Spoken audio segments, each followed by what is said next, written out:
Johnny Kitagawa is who we're talking about today. He is said, if you've never heard this name, he is said to be the godfather of J-pop. Have you heard of this man? No. At his prime, he was considered to be the combination of JYP and YG and Bang PD all in one man. Really? He was the godfather of J-pop. He was the man that could pull a nobody from a crowd of millions of people and turn them into an international sensation. A freaking star maker. That's what this guy was. He could take one look at someone and be like, this guy is going to be a star one day. You are going to be the next sensation. He would have people circling buildings, waiting in lines to see his stars, just to get a glimpse of his stars. Global corporations would send email after email trying to book his stars. Like, he had the power to do all of that. And if you were a guy, because he only accepts male stars, he's often credited as pioneering boy groups in Japan.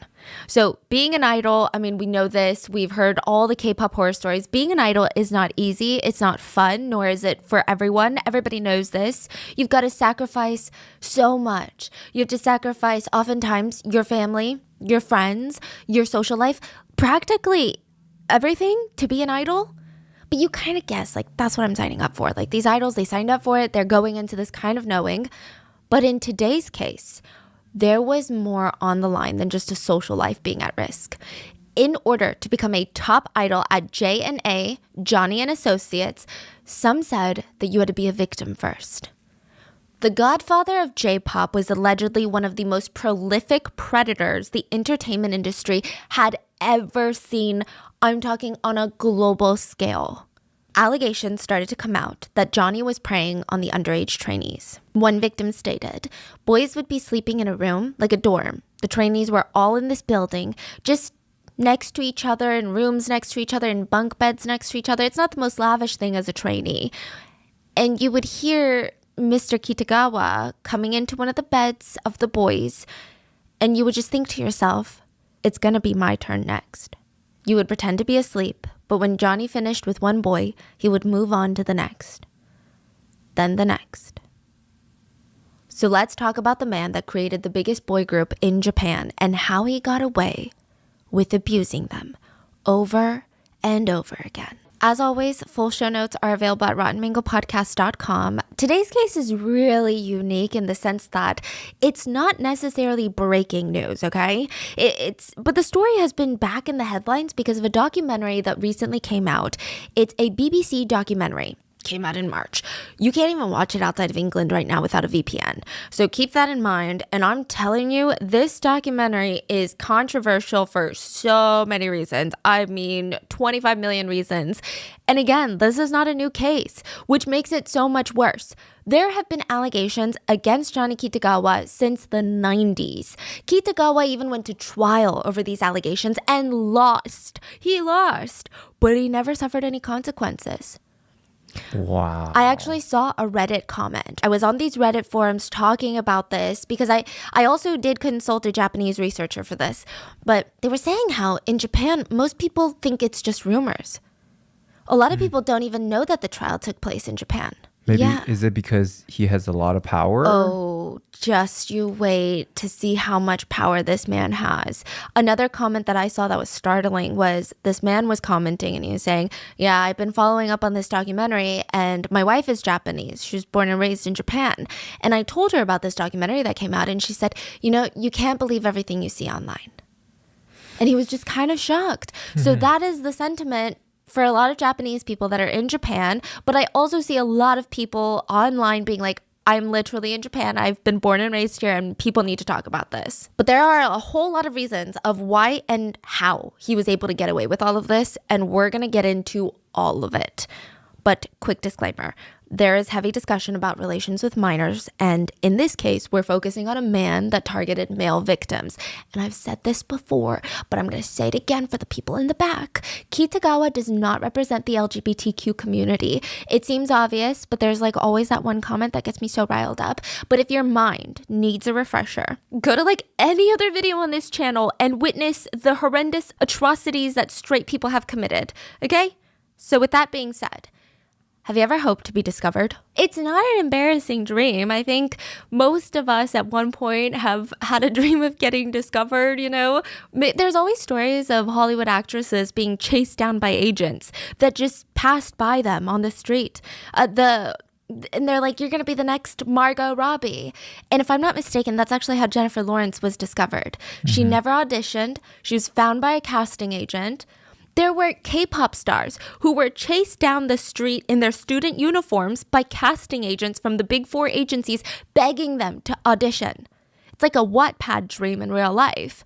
I mean, even considering how wild the entertainment world is, the way Koji was discovered is even crazier. Imagine being at a Blackpink concert, front row, and someone No motions way. to you, and they said, we want to make you the next Blackpink. What? Wait, at Blackpink concert? No. Okay, but like, imagine that. Oh. Imagine you're front row and YG himself is like, hey, you, come here. I'm making a new group, Baby Monster. You're going to be a part of it. Can you imagine? That's exactly what happened to Koji. Koji is holding his breath. He's standing completely still. He can hear the hairs vibrating on his arms because the sound of these speakers is out of this world. He had elbowed his way all the way to the front from all these like teenage girls that are like, the Johnnies. Okay, the group that he's seeing are called the Johnnies. He had watched every single TV aired concert since their debut. He knew all of their dances to all of their songs. I mean, yeah, you could say that he was a fan of the Johnnies. There's 4 Johnnies on stage, literally like Blackpink, okay? Koji has the hard job of trying to watch every single one of them. His eyes are like bouncing, one. He's looking at all of them. He wants to just soak it all in. And he's so focused. But from his peripheral vision, he catches a man behind the stage. Like, you know how you can kind of see behind the stage? There's just like this creepy looking middle-aged man peeking his head out and staring directly at Koji. Okay, it's creepy. But if he's allowed backstage, he's not some weirdo, right? Koji tries to focus on the Johnnies, but that man behind the stage, hat and sunglasses, is just looking at him still. Koji's glancing around. Okay, like there's no way he's staring at me. Like that's weird. It's not like I'm trespassing, right? He thinks he's in trouble.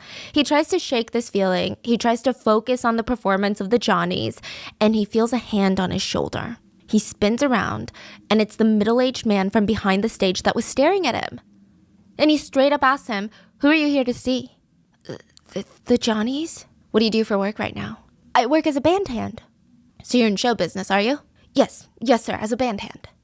Koji said he originally thought maybe he had been randomly chosen to go backstage and like get an autograph from the Johnnies or something. But the next part of this conversation would change Koji's life forever. The middle-aged man looked at him and said, nice to meet you, son. My name is Johnny Kitagawa, manager and creator of the Johnnies, and of this whole concert. This was the Johnny that named the Johnnies. That's who they were named after. Koji is thinking of a way. He's like, okay, maybe I need to ask him for an autograph right now. But before he can even ask, why don't you come work with the Johnnies? We always need extra band hands. What do you think? I'll look after you. So a band hand is someone that travels with the band and they set up and they're assistants, but they're not even like sound check managers. They're just helping set up the stage and stuff. And this is how Koji Matsushita became Kita Koji. That's his stage name. The all-star band member of Johnny Kitagawa's newest band called The Four Leaves.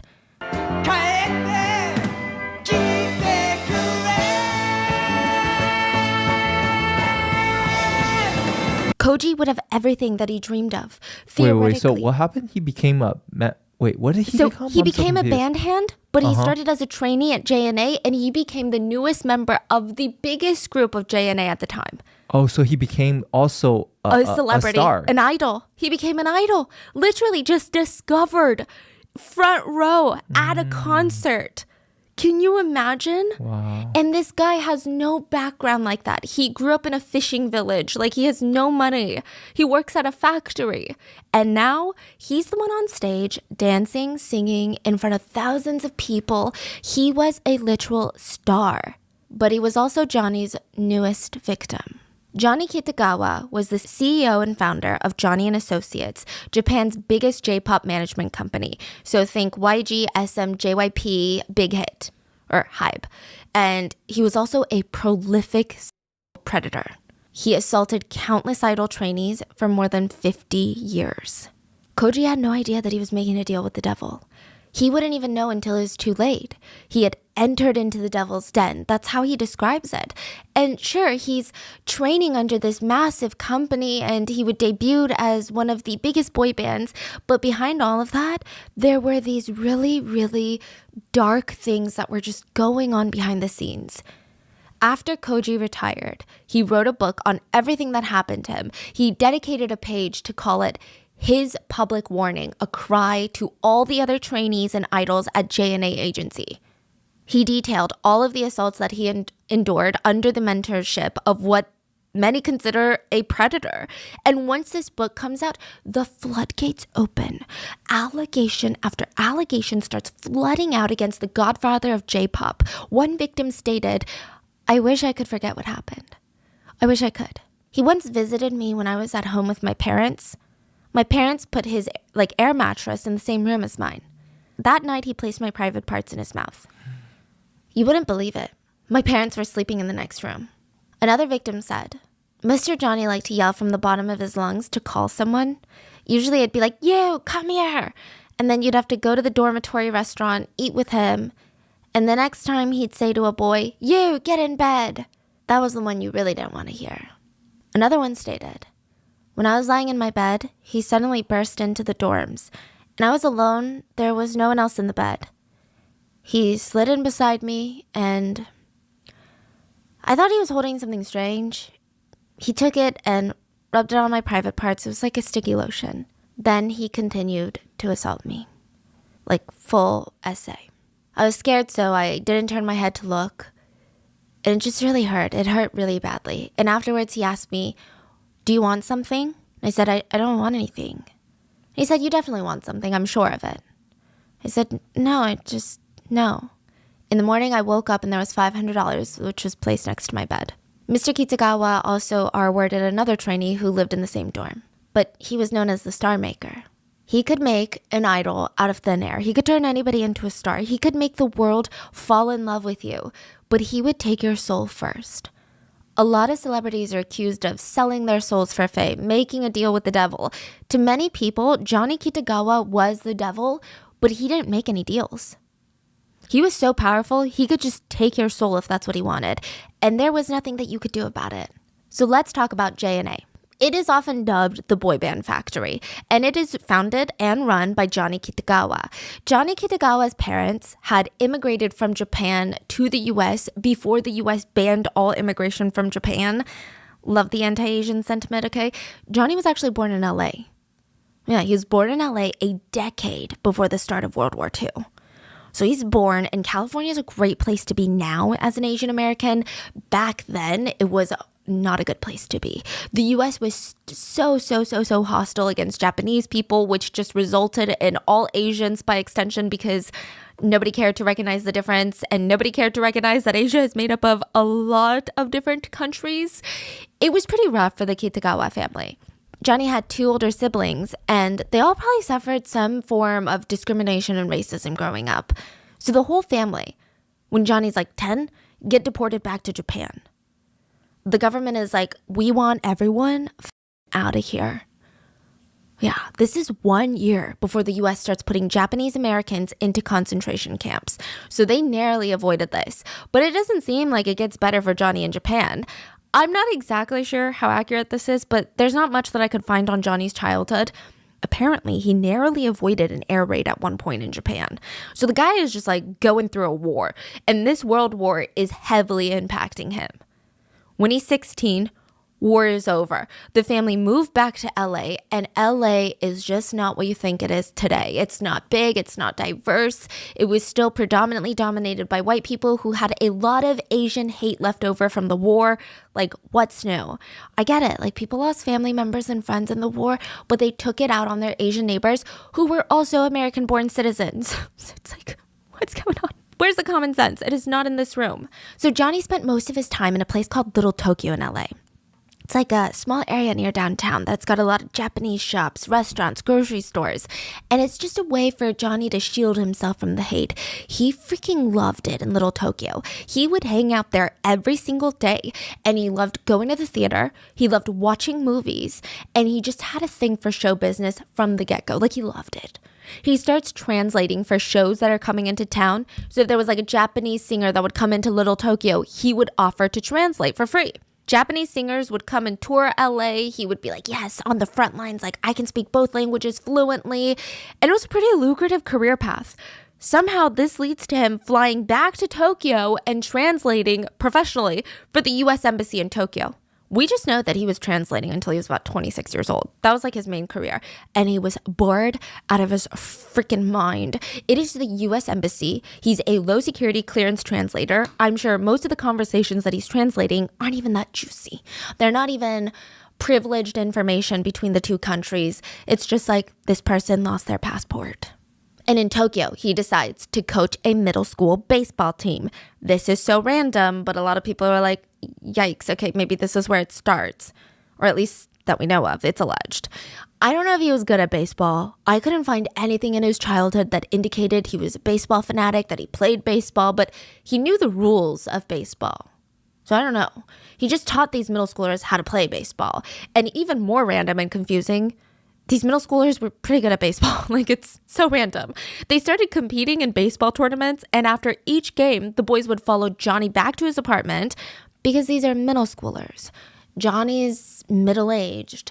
They would follow him back, and they thought it was so cool that he was this full-fledged adult. He would have all of these imported snacks from the US that were very hard to get in other areas of Japan.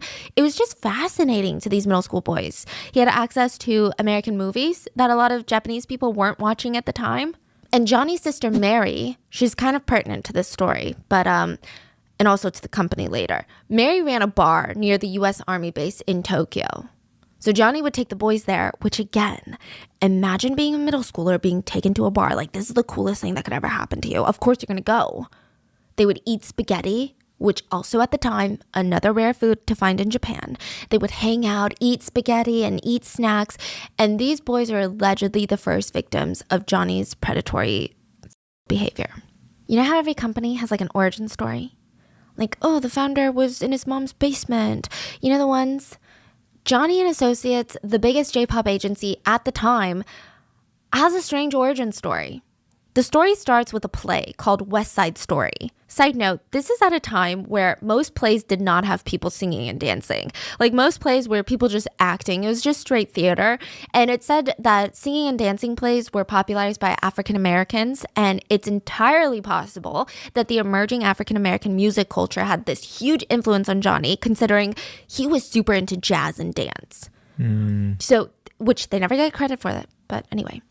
So he takes 4 boys from the baseball team to see West Side Story, the play. They're singing on stage, they're dancing on stage, and their lives changed.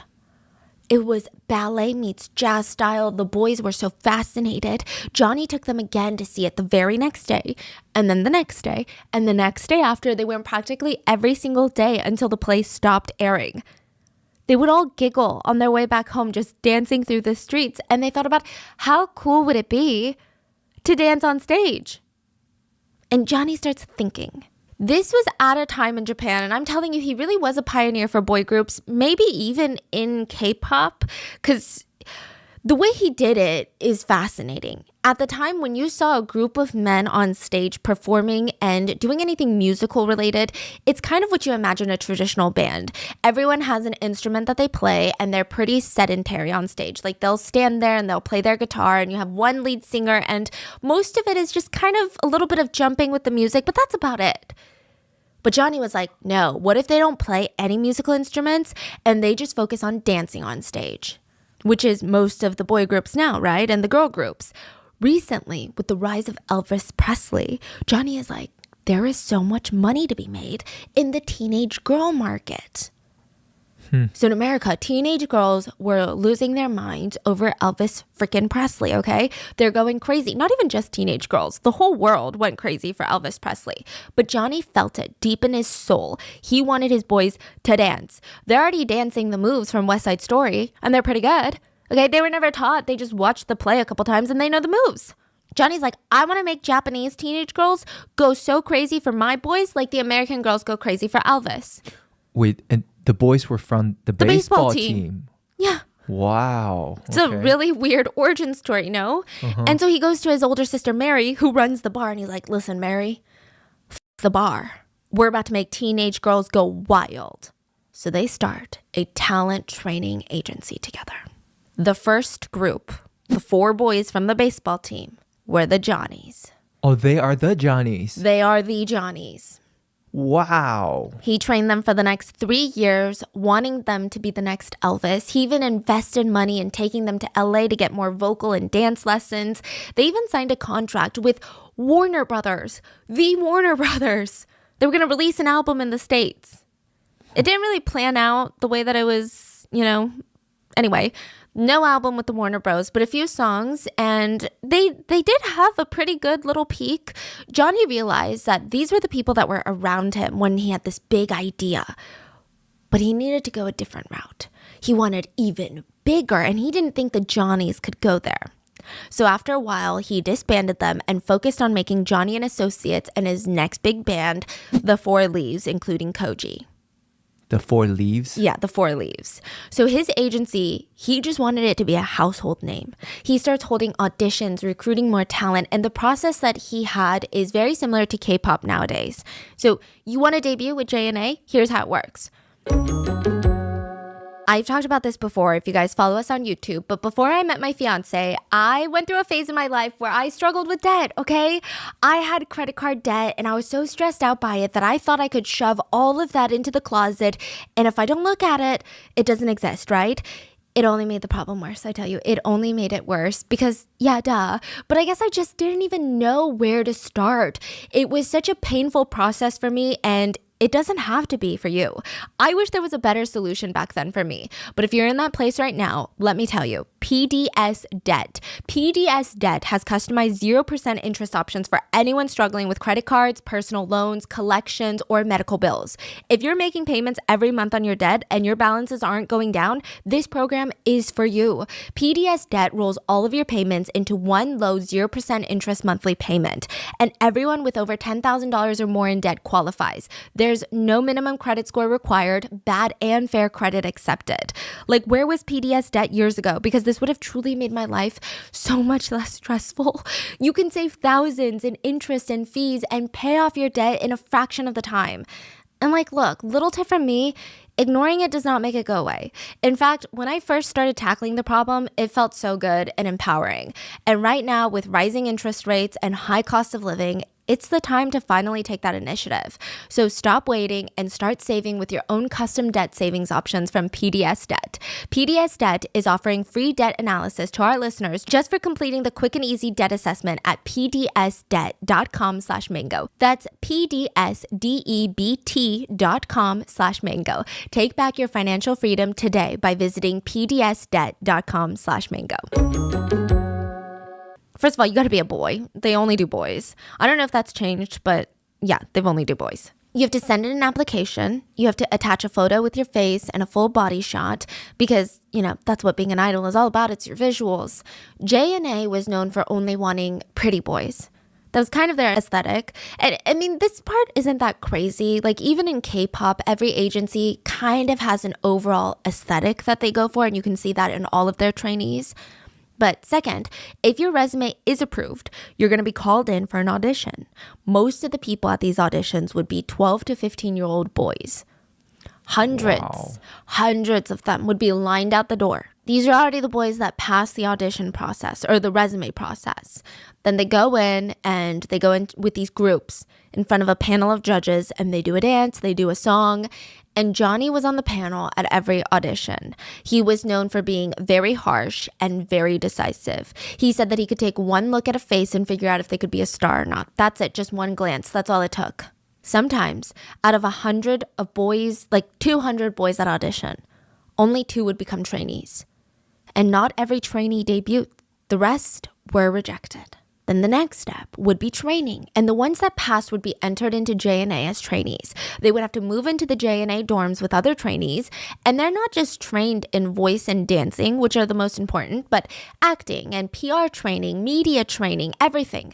It said that Johnny was very involved during this part of the process. He is so particular about his trainees. He would practically mentor over them for every little thing.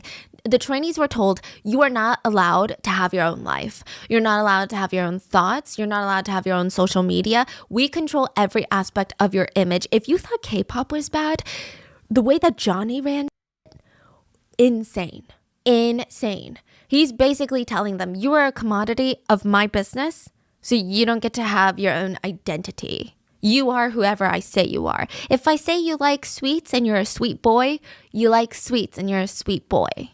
Everything they did, everything they said was so heavily monitored.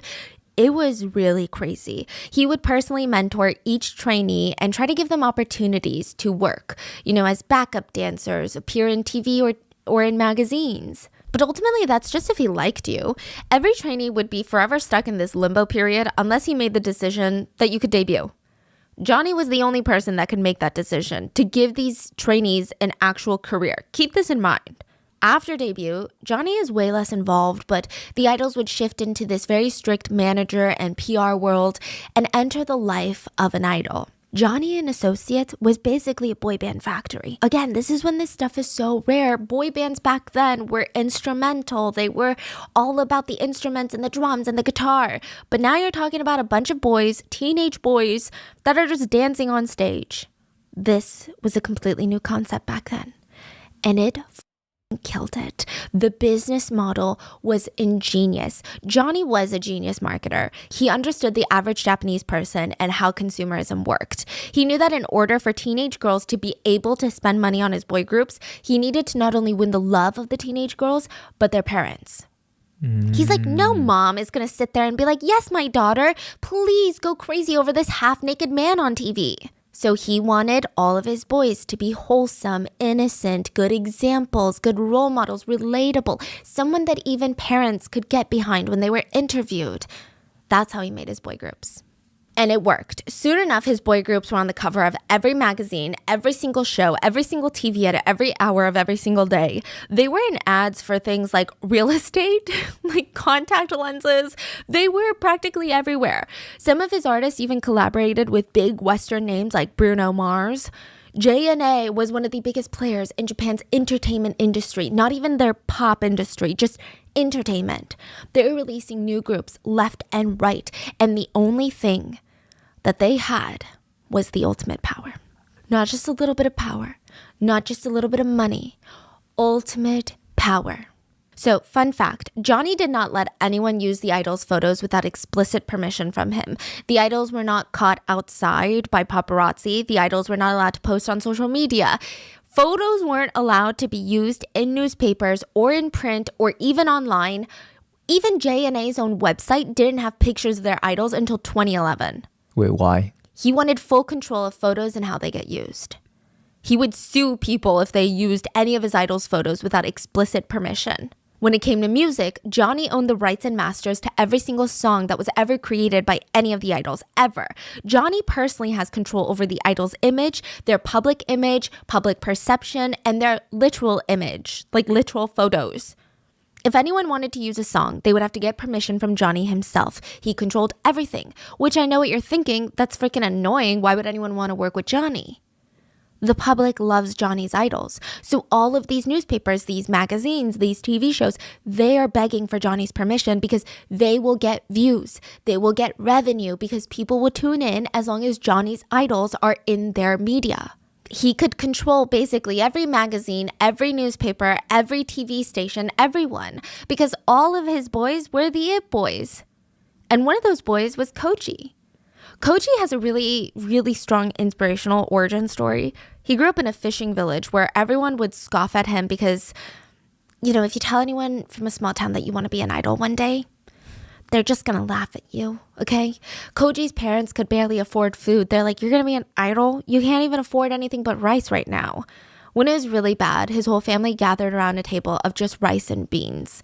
And if you think about the way that a lot of Asians eat in general, it's a lot of like family sharing.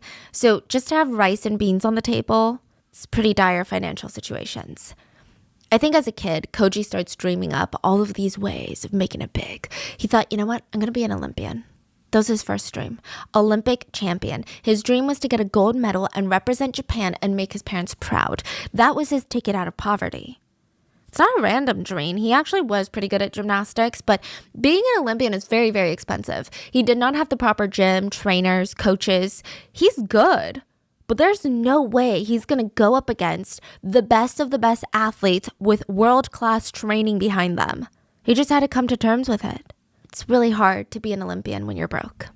And life is very unforgiving. So by the time that he's 15, he ends up dropping out of high school and he's trying to support his parents. This is where his dreams of becoming an idol start. He grows up very fast. He tries taking all these odd jobs in the fishing village, but he decides, I need to go to Osaka, get into a factory, and send money back home because I'm not making good income. This is where he gets exposed to the idol world. It's a bit random, but a lot of these factories, the workers would live in dorms and they would have this little common room with a TV and you could eat like ramen and stuff. He and his roommate were the two teenagers. That's it. Everyone else was like middle-aged men working in this factory. And I guess they felt bad for the two teenage boys. So every time the two teenage boys came in, the TV, at the time they only had like 10 channels and they watched the news. So they'd be like, oh, poor kids. Okay, let's turn on, I don't know, what do young people like? And they would turn on a random show and it would always be idols dancing and singing. And Koji would get so into it. He would literally drop everything, go directly in front of the TV and dance along. And these old men would just be watching and clapping and they would try to dance along too. It was like really cute, okay? But Koji was the Johnny's biggest freaking fan, okay? This is before they were disbanded and they were Johnny's only boy band at the time. Which, side note, Johnny's is now used to refer to any of Johnny Kitagawa's idols. Okay. So you're like a junior Johnny if you're a trainee at JNA. And then you could be like, oh, that's a Johnny. It's just a term for they work for JNA. Anyway, Koji freaking loved it. It was the highlight of his day. Koji would go to sleep at night dreaming of his life if he were an idol. His friend was a bit more realistic and he just had fun dancing and singing. He never thought that he could ever go on stage. So Koji slowly transitions from working at this iron factory to being a band hand. Someone that travels with the band, helps them set up, like an assist, right? And it's a freaking rough job. It is not glamorous. At least for Koji, it wasn't. He doesn't get paid well. He has to travel with the band in the cargo car.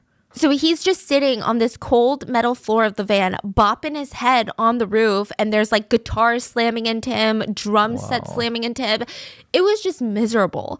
And since he's from a poor fishing village, anytime the band performed in one of the big cities in Japan, people would start making fun of his accent, calling him mean words that are basically slurs to refer to country boys, basically. And he was just so self-conscious, he just altogether stopped talking. He had so much social anxiety. He was just about to quit because of how rough the pay was, go back to the factory, when he heard the band was going to be performing at a concert that the Johnnies were also performing at. So he's like, okay, let me just stick it through, because he didn't even think he was going to get discovered. He had no plans to like go harass Johnny Kitagawa and find a job. He just wanted to see them live in person. He's like, I'm going to quit after I see the Johnnies. And that's when he was discovered by Kitagawa himself. That's how he became Kita Koji. And the Kita part is in honor of Johnny Kitagawa. Johnny really, really liked Koji. He didn't think that he had a funny accent. He just thought he had a very innocent face and a good work ethic. Koji debuted with The Four Leaves, and they were the next big hit. Koji would even do backflips on stage because remember, he has a gymnastics background. And Four Leaves was like the One Direction before One Direction. Koji's hard work, it pays off. He's on TV, he's an idol, but things change. Time goes on and leaves fall. For the Four Leaves, it took 10 years for the leaves to start falling apart. 10 years after they debut, they were disbanded. Audience just wanted something new. And Koji felt like his entire world had fallen apart. I mean, this was his life. What was he supposed to do now? And this is back before, a lot of idols could make a living going on variety shows and being an entertainer, being a personality, or going into acting. Like, this was before that. It's just, you're done. He genuinely thought that maybe he was meant to die with the Four Leaves. He said, our last performance as the Four Leaves, the boys and I sang so loud and we danced like never before, as if we were freeing ourselves from everything that we had experienced in the past 10 years. Fans were yelling at us, don't quit. But they were yelling for people who don't exist. It was all a facade. On the day of our disbandment, I felt like I received my kiss of death. It's such a big emotion. Like, I can't even imagine it.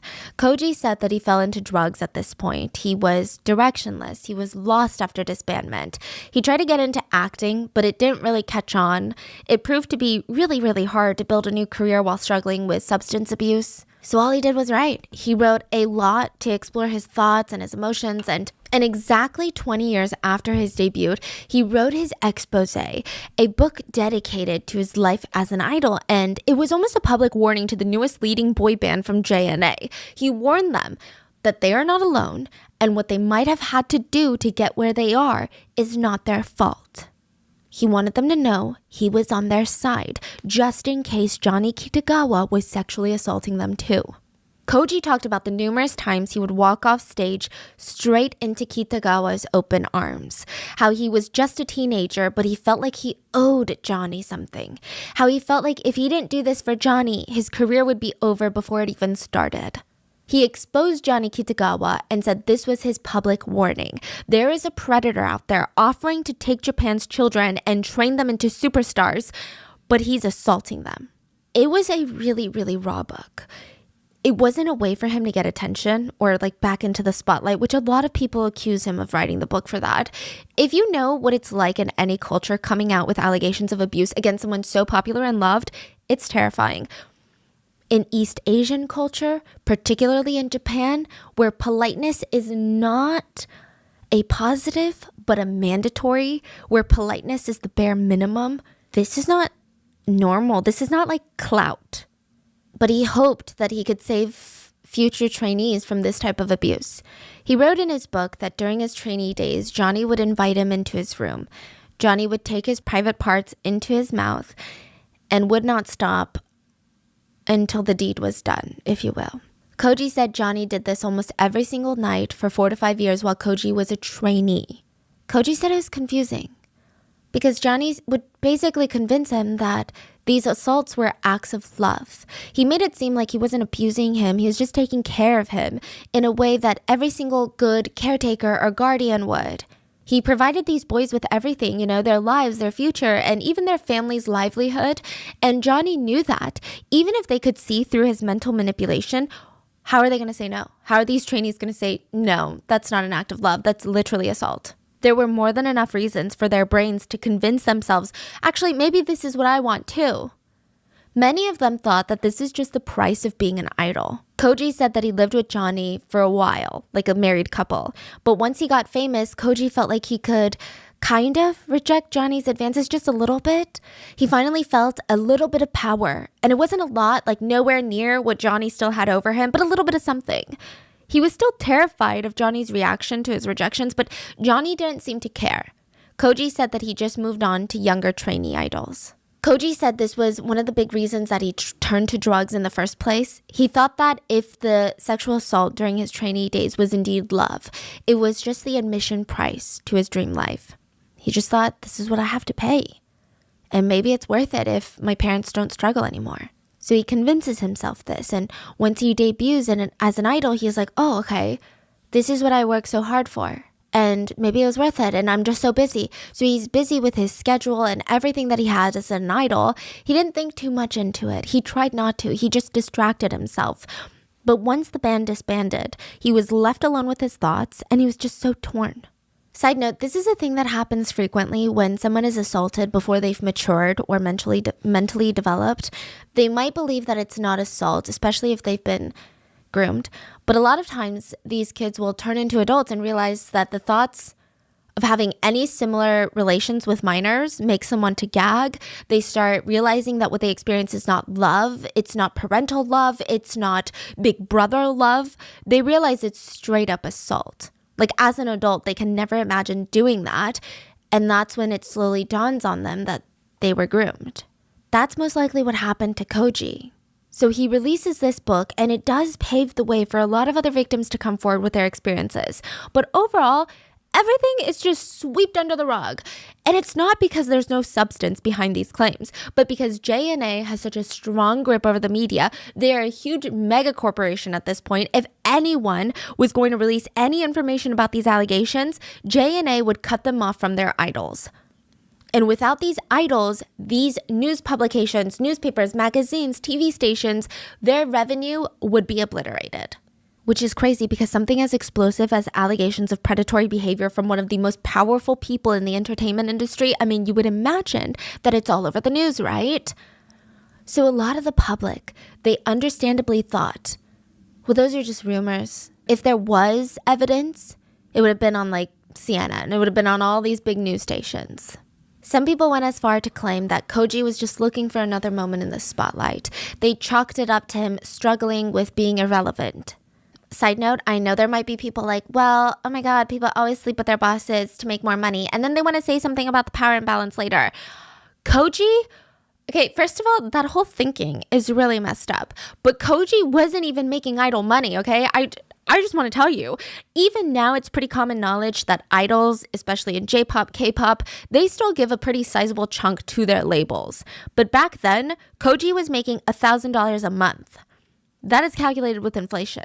Near the end, when he was the peak of the peak, like imagine he is Blackpink, he's BTS, okay? Well, maybe not on like a global scale, but you get it. Like he was the top name in J-pop. He was making $17,000 a month, which is a lot, don't get me wrong. But can you imagine being Taylor Swift and making $17,000 a month? Think about how much the agency is pocketing. They're pocketing probably millions of dollars a month. Yeah, sounds like they give the idols like 0.1% of what they actually making. Absolutely nothing. Like you're the it guy of the nation making $17K a month. It doesn't even make sense. The Four Leaves was bringing in millions of dollars of revenue for JNA every single year, and Johnny was just taking it all. When the band was disbanded, JNA paid them a small severance fee of $70,000. That's it. $70,000, not a month, just a one-time fee. They're still young. That isn't even enough to retire. I mean, just think about it. You were bringing in millions and millions of dollars, and now you don't have enough to retire. You can't get a normal job because people are gonna be like, "Oh my God, can I get your autograph?" Like, can you imagine being a cashier and they're like asking for your autograph? Your boss would fire you. But then you can't stay in the limelight because Japanese entertainment is kind of like Korea, where it's predominantly run by a couple of agencies. So if you're not signed with one of them, it's really hard to get airtime. I do think that there was a brief Four Leaves reunion, but other than that, he remained relatively private. Koji got married, he got divorced, eventually he settled down and had a daughter. Sadly, in 2011, he was diagnosed with liver cancer, and he passed away. What's heartbreaking is before he passed, he posted on his blog. His final entry was released by his management company, and they said that Koji lived a happy life and asked his fans to not grieve for him. He even addressed Johnny and Johnny's business partner / sister directly, saying, "Thank you, I'm grateful for you." He had every right to be angry and bitter about the abuse, but he wasn't. He just wanted to show gratitude to the people in the business that had made his dream come true, even if it was only for a little while. But that doesn't change the fact that the story doesn't really have a happy ending. After Koji, many more boys become Johnny's prey. The next book to come out was written by Ryo Natakani. Natakani was one of the original members of the very first band. He was part of the Johnnies. He was one of the baseball boys. He had known Johnny since his middle school days, since his baseball team days, and he alleged Johnny was sexual with all of them while he was coaching baseball. He said some of their middle school baseball teammates were as young as 11 years old when the assault started. Natakani alleged that at least for him, Johnny would invite them to his apartment, and it was the first time that Johnny and Natakani were alone. And Johnny said that, just like be comfortable. Natakani did not have anything to worry about, or at least he didn't think so. He trusted Johnny like an older brother. But that's when the sexual advances started. Johnny started touching him through his pants, eventually undressed him, And it was weird because he made it seem like it was completely natural and completely normal. He would say things like, oh, if you do this, this feels good. And he just kept going until Natakani had finished. Natakani had no idea what the hell was going on. I mean, he's still so young. This was the first few years of being a teenager, and this is back in the 50s, where I don't know if they even had sex ed. They had no means of figuring it out. There was really no readily accessible internet where these young kids could realize what was going on. So he thought, okay, well, maybe this is how people hang out. He went back to some of his baseball teammates and they said, you know, the same thing happened to me too. Once they realized that Johnny had done this to all four of them, they thought, oh, well, then for sure this is just a normal thing. Because it happened to all of us. I mean, it does feel strange, but maybe we're just young. Natakani said he didn't realize he was a victim of SA until he was much, much older. He said, at the time, I didn't know how important sexual behaviors were, so I didn't really feel violated. Then when I got older, I realized how different my first experiences of sex were from other people's, and that kind of came as a huge shock to me. I'm like, what do you mean your baseball teacher didn't do that to you? After Natakani grew up and the Johnnies were no longer playing, he fell into drugs to help him cope with all these realizations. And so now Koji and Natakani, two of the biggest names to come out of JNA at the time, they're coming out with these allegations. More and more boys start coming out. And side note, a lot of these boys chose to stay anonymous. Keep that in mind. But one of them said, Mr. Johnny would call me. He would invite me to the dormitory to have dinner. And then he'd say, why don't you go to sleep? When I went to bed, he would come into my room and he would get into my bed. He touched my genitals and he put them in his mouth. Then he would apply something slimy and start the penetrations. In the BBC documentary, a trainee named Junya said that he started training with JNA when he was just 16 years old. He trained for 6 years, but he never debuted. The BBC journalist asked him about his experience, and he said, Johnny's main job was scouting and developing talent. Johnny always came to my lessons, rehearsals, and the shows. He always came. He would always invite us to dinner and to the movies or for a drive. You know, Johnny definitely was someone with certain habits. He definitely had an overly affectionate way with children. From my experience, there was only one boy who didn't like it and ran away. The reporter asked, what does that refer to? Like he was affectionate with children. He would put his hands all over our bodies and fondle the precious parts. The boys were elementary or middle school aged. Most of them had no sexual experience. The former trainee said, we would even joke today that our first sexual experience was with Johnny. And I'm sure many kids went along with it, had no understanding that they were being hurt, but there were also kids who understood and were like, Johnny, I love you, and went towards him and towards the assaults. In fact, my impression is that kids were fighting for Johnny's attention. So another huge thing to note, there is an obvious power imbalance here. A, the boys are brainwashed into thinking that what Johnny was doing was love and was completely normal. B, Johnny literally held their entire future in their hands. He could ruin their dreams with the snap of a finger. Also, if these boys didn't know that what Johnny was doing was wrong, they probably consider it the price of admission into being an idol. The reporter asked, so you wouldn't consider that a boundary was overstepped? He nervously laughed and waved his hand in front of his face. The victim on the BBC documentary said, he didn't get me that much. I wasn't sexually abused or anything. There were just some massages that went a tiny bit further. It felt like family. The reporter asked, do you think the other boys' parents had a clue about what was going on? Yes, of course, the parents knew the truth, but they wanted their kids to get in. They'd say to their kids, you'd better offer your arse to Johnny. So it was common knowledge that Johnny was a homosexual with a liking for young boys. The parents knew, but they didn't say no. But can you see how that crosses the boundary into something criminal? The victim says if he really was a criminal or committed a crime, he wouldn't have had all that support. But Japan accepted him and elevated his business to the top. That's how Japan is. So there is so much to dissect from this interview. And just a quick disclaimer, I am no therapist or psychologist, and this is not a professional analysis. But from my non-qualified perspective, I feel like the victim is almost kind of running from reality. Like maybe he's heard other boys come forward and call Kitagawa's actions pedophilia, criminal, sexual assault, and rape. And I think maybe he himself doesn't want to think of himself as a victim of all of those things.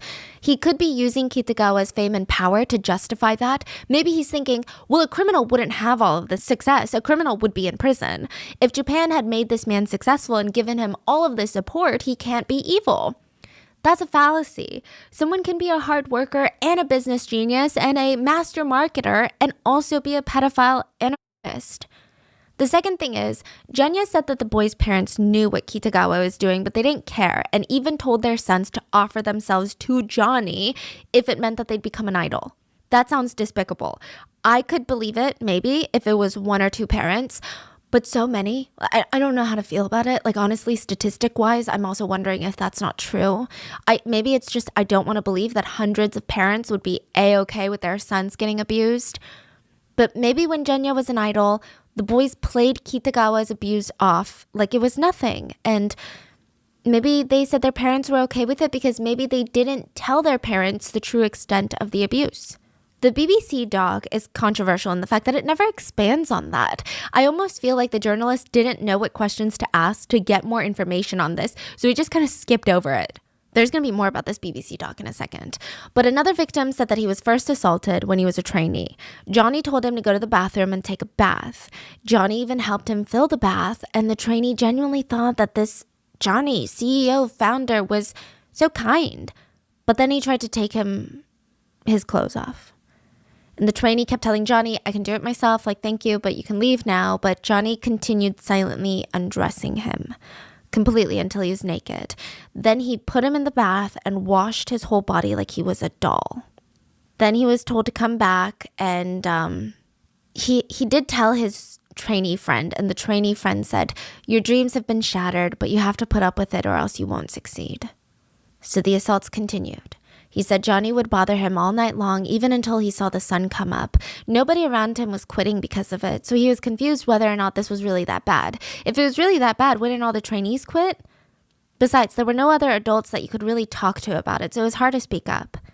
He said, the boys that became famous thanks to Johnny, their lives changed the moment they entered the agency. I think they're all just very grateful. But their careers are very different from the sex crimes that took place. So I think that's what makes it even tougher for victims. On one hand, you have a predator. On the other hand, when this predator is not preying on you and assaulting you, he can be sweet and kind and a business genius that can make your career dreams come true. You almost start to reason with yourself that this is the price you pay. One victim states that they were assaulted by Johnny, but said this, to put it simply, I don't dislike Johnny. In fact, I really like him. Even now, I love him. Johnny was really a wonderful person, and I owe him a lot. I still think that we are treated with a lot of love, which is why I can smile and talk about what happened now. A lot of the victims even talk about wanting more attention from Johnny and almost fighting over him because it was a status symbol to be favored by Johnny. It meant something for your career. One trainee said, and I think that this shows how complicated it is, this reminds me of the JMS cult situation, where girls would feel honored to be chosen as the Lord's bride, but on the other hand, they felt absolutely disgusted by what was being done to them because they were essentially being R-worded by a predator, but in their heads, they're like, I am the Lord's bride. It just became this exhausting internal mental battle that they should have never been forced to fight in the first place. The victim said, regarding Johnny's sexual harassment allegations, if I'm honest, I don't really think it was that bad.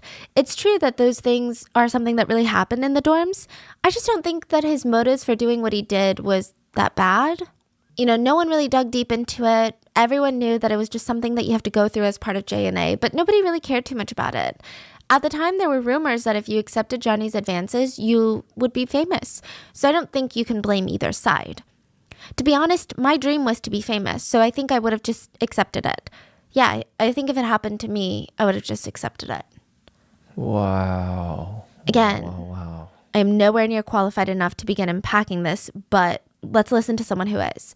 The BBC doc did interview Nabuki, a therapist who specializes in helping male survivors of sexual abuse.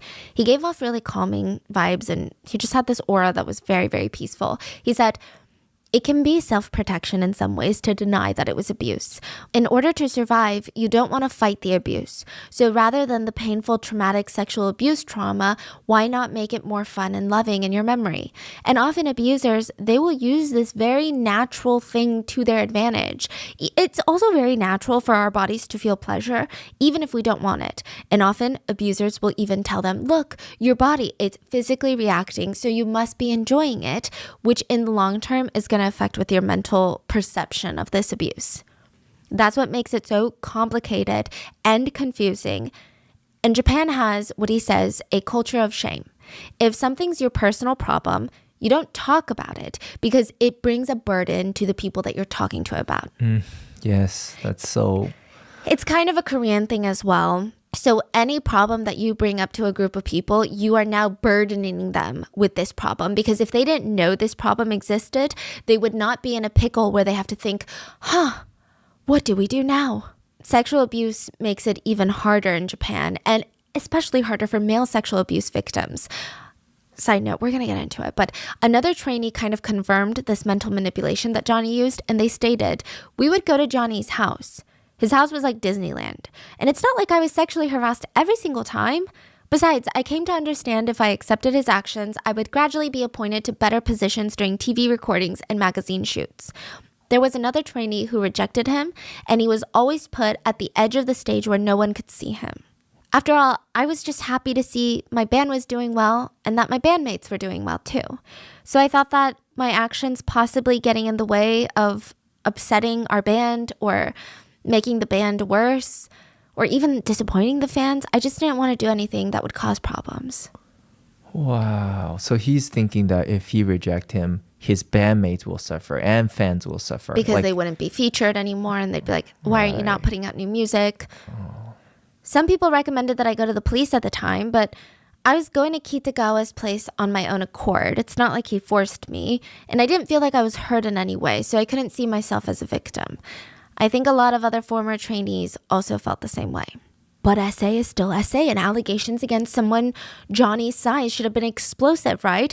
There were a ton of allegations coming out left, right, and center, one after the other, most of them including very moving, very detailed, specific statements from victims. So why was this not international news? Why is Johnny Kitagawa not talked about the same way that we now talk about Harvey Weinstein, R. Kelly, all these people? Why is he so beloved by so many? And from just these victim statements alone, we can conclude that there's probably more victims that have not come forward. So why haven't they, even anonymously? There are a lot of things that go into this. For one, these are male victims of sexual trauma. These boys, so far, all became victims in the 80s or 90s. It's really difficult for male victims to come out today, but imagine how much harder it was 30, 40 years ago. The Japanese public, and really around the world, do not think that men can be victims of sexual crime. Rape is something that happens to women, and even then, nobody cares. Japan didn't even legally qualify men as rape victims. Japan's law up until 2017, 17, did not recognize that men could be victims of sexual violence.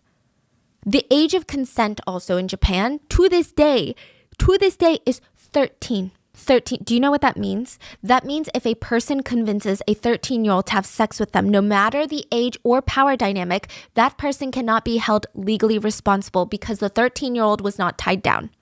Basically, sexual assault and exploitation of men isn't just taboo, it is invisible. The boys who came out only got judged. People would say, what do you mean you got raped? You're a man. That's like saying, what do you mean your wallet got stolen? You're 5'7". How does that even correlate? It doesn't even correlate. The victims who did come out on the record, meaning with their face and their names attached to the story, they had trouble existing in society afterwards.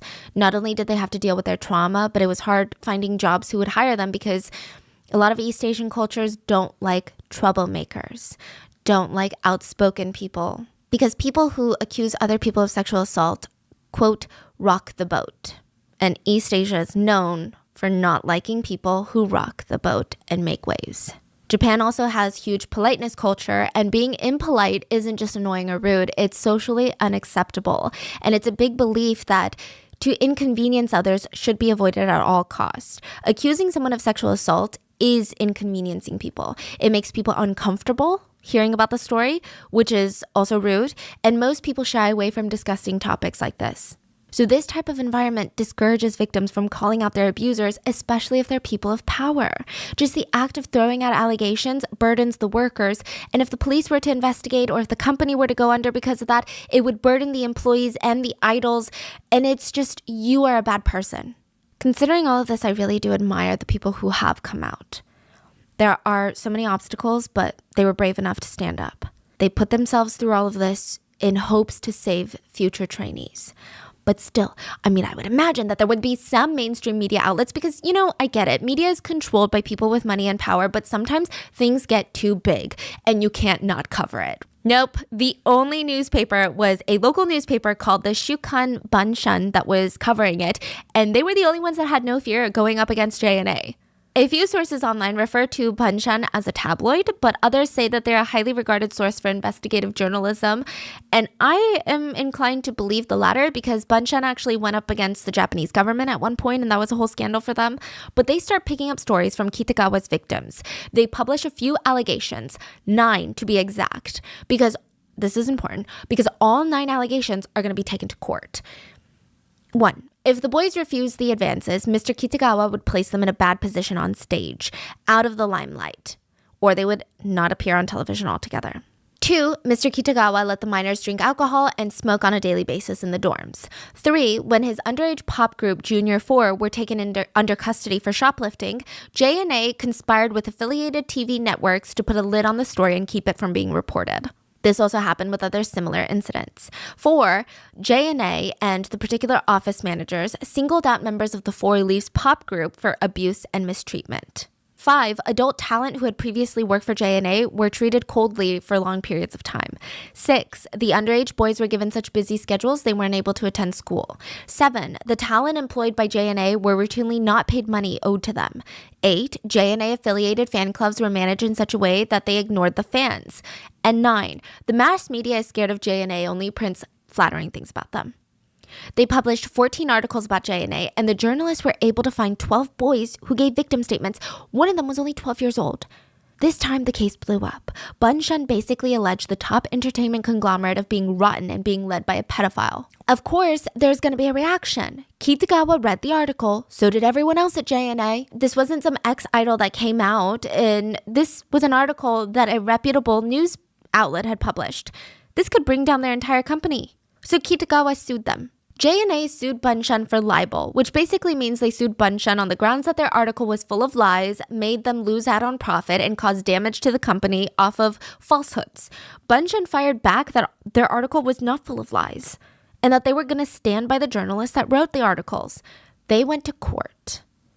2 of the 12 victims who talked to the journalists were willing to appear in court. And you have to remember, these 2 victims were not subpoenaed. So technically, they didn't have to testify because this was not a criminal investigation. They would gain nothing from it either way. They weren't being asked by prosecutors to do this. They just wanted to stand by what they said. But when the defense asked one of the boys what feeling they had towards Johnny as they sat there in the witness box, the victim said, "I wish he lived a long, good life." Most people saw this as how manipulated and brainwashed these boys were, but Kitagawa was like, "See? I'm not assaulting these boys. They like me." He denied everything in court. He said that the boys were lying and that this was affecting his personal image. He said that he couldn't sexually assault anyone because 20 years ago, he had an operation on his private parts for a disease. And after that surgery, he lost all sexual function. He submitted a medical certificate to prove this, but the certificate said nothing other than the fact that he had surgery.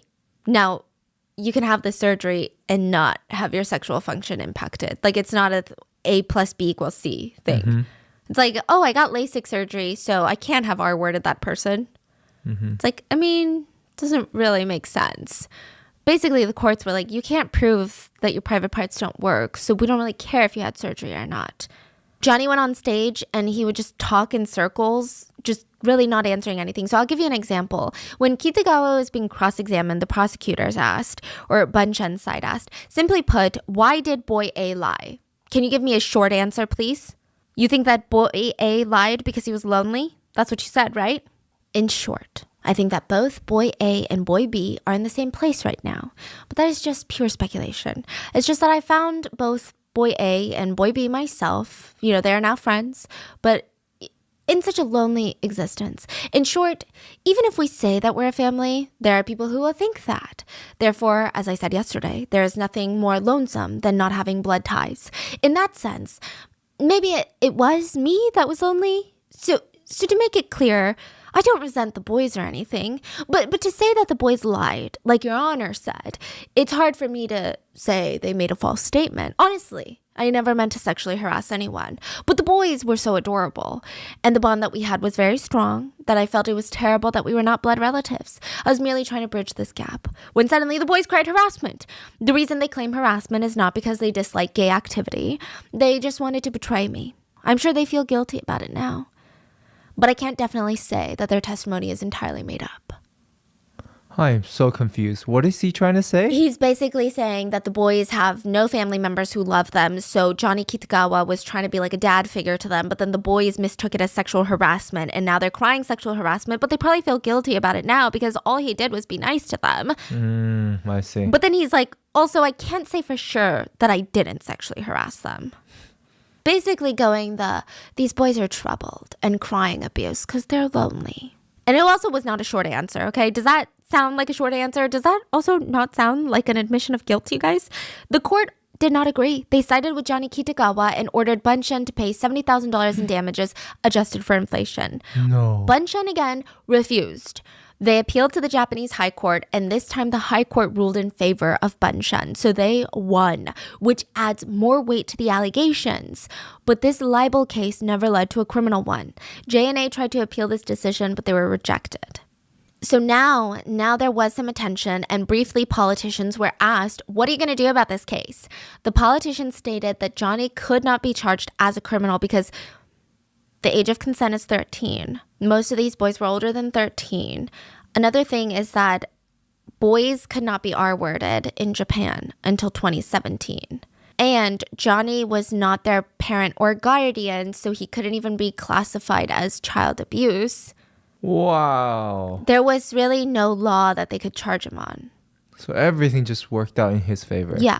Do you see all the loopholes that really work for a predator? I mean, these aren't even small cracks. They're giant cracks in the system. It's not even, wow, this really obscure loophole that nobody would have ever known. What's going on? Who are we really protecting here? So fine, but what about a full-fledged cancellation? Cancel this guy's career, right? I'm not sure that happened either. The journalist who covered the libel case said, in Japan, love affairs or sexual relations between men, it's like people don't want to talk about it. People don't believe it. When he and other reporters tried to cover the libel case, they were pressured into not saying anything.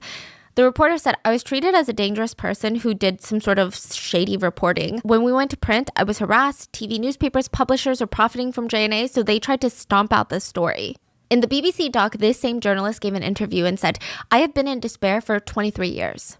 Reporters Without Borders ranked Japan number 68 out of 180 countries for press freedom, which classifies it as having a problematic situation.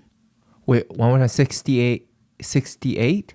Number 68. Out of 180 being North Korea. Norway and Ireland take the spot of number 1 and number 2, meaning they have the most freedom of press. Because, every country, we're Democrats. It's a democratic system. We've got freedom of press. No, we don't. The Japanese government and businesses routinely apply pressure on the management of mainstream media, so it's self-censorship. It might not be government-controlled censorship like you would imagine in more communist areas, but it's self-censorship. It's practically the same thing. It's pretty bad. It's basically don't bite the hand that feeds you. And they knew that Johnny likes to play games. Kitagawa wouldn't even let his boys appear on just anybody's shows. He had rules. So if you were this huge TV network that needed their idols to come onto your TV station so that you can make money and views off of your ads, you can't just ask for the biggest star. Johnny would make deals with you.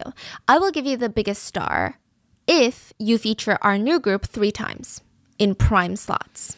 That's the only way. Take it or leave it. You are also not allowed to promote any idols from rival agencies or publish anything negative about us. Or else this stops. If they did, Kitagawa would refuse to allow any JNI idol on their programs, and they would lose both audience reach and advertising dollars. So, yeah, a lot of the times these big TV shows would run these variety shows or random network shows, and they don't need an idol, but you would just see a rookie JNA idol just there. Basically just to get airtime, but genuinely not giving input. Why are you there? It said if Johnny wanted an idol on that show, an idol would be on that show. So what does this all mean? This means JNA felt no effects from the libel case or the accusations, literally felt none of the heat. In fact, JNA only became more lucrative. Their bottom line was only getting greener. They brought home $36 million a year in profits. So this is not like, this is after operating costs. This is take home. Johnny held the world record for the most number one artists, number one singles, and the most concerts produced by a single individual at the time. And in July of 2019, Johnny Kitagawa had a stroke and was taken to the hospital. Trainees visited him, shared food, talked about their memories with him, and even sang for him. Johnny ultimately passed July 9th of 2019. Japan held a 2-day memorial concert in his honor. Over 88,000 people were in attendance. Hashtag Thank You Mr. Johnny was trending on Twitter immediately after his death. Over 150 JNA idols performed at the memorial concert. The Prime Minister of Japan sent a condolence letter.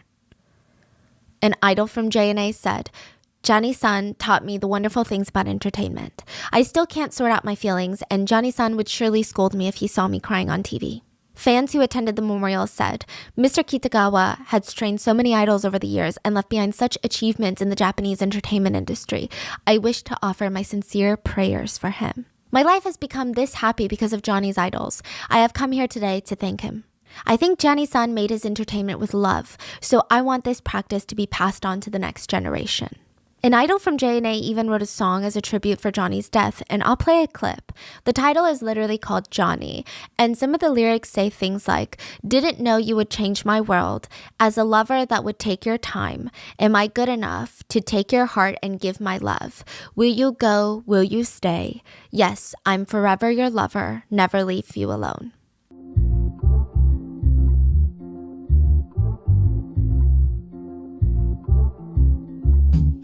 Johnny first walked by me, knew how to mind. It was like love at first sight in the middle of the night. Such a feeling that I couldn't deny. I was like, who are you? Didn't know you changed my world. And I had to get to know you, so I introduced myself as a lover that would take your time. And I had enough, so take your heart and give my love. We go to say, I love too hard to let you go. Don't leave you alone. Yes, I'm a forever lover. Yeah, never leave you alone. Somebody walk away, but take all of you. Again, we can't be sure that this idol wasn't just using a song he already had and titling it Johnny and paying tribute because of his death, but a lot of people outside the situation saw it as a very heartbreaking love story for a potential victim. I don't know if he is. I'm just reporting what I read online. That's how a lot of people felt. Speaking of, even after Johnny's death, a lot of idols that stated they were abused by Johnny still expressed condolences and grief for his passing. They showed gratitude for what he had done with their lives. I mean, this has got to be the most complicated feeling that someone can feel. I think, again, like in the Japanese culture, at the end of the day, someone has passed. So one big thing that exists in, I don't want to just say Japanese culture because I can see a lot of it in Korean culture as well, being a Korean American, but there is a really big thing of like, let's just not speak ill of the dead. You know, he already died. Why bring it up? But it's kind of confusing because the victims are not dead. Like, you can't just bury everything, all the bad things someone has done just because they passed and then just try to remember them in a good light. After Kitagawa's death, the control of JNA was passed down to his niece. So her mother, Mary, is Kitagawa's sister and co-founder of JNA. She was in her late 80s, so she couldn't take over, so her daughter did. Her name is Julie Fujishima. She has been working for JNA for 15 years. And in response to the resurgence of the allegations with the BBC doc, she said, since the death of our former representative in 2019, we are working to establish highly transparent organizational structures, adapting to the times in compliance with laws, regulations, and strengthened governance with impartial experts. Every major news outlet covered Kitagawa's death, but almost none of them talked about his allegations. Journalists who were covering the memorial concert said, I was one of the people who assumed that when Kitagawa died, the dam would finally break. I assumed that there would be a flood of revelations now that he no longer had his hold over the media. When I asked about the lack of conversation, I was told, the Japanese don't like to speak ill of the dead. I find that a very unconvincing response. This wasn't somebody's grandfather. This was a very powerful person and somebody who is also a public figure.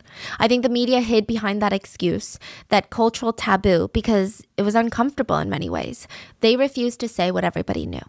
Another thing, I see a lot of commentators online and a lot of them are stans of idols. And look, that is not a group that I want to mess with.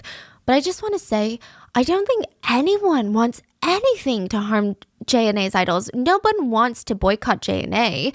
No one wants to take down JNA. No one wants to take down the company and then the idols are left with nothing. Nobody wants that.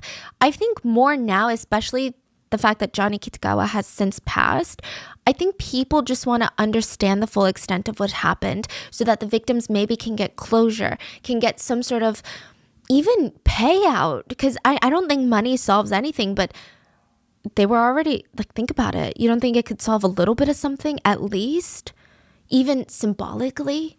And to also learn how to prevent this from happening to the next generation, like, I think that's just what people want. I don't think people want JNA to go down. I don't even think they wanted JNA to go down when Johnny was around. I mean, maybe he would step down and someone else would run it, even if it was his niece. No one wanted. No one's sitting here like, take down the idols. No one's doing that. It's literally protect idols and future idols.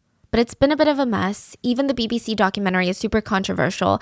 I do think that they would have highly benefited from having a Japanese reporter, someone that knows the cultural significance of everything, someone who could relate to the pressures that the victims faced.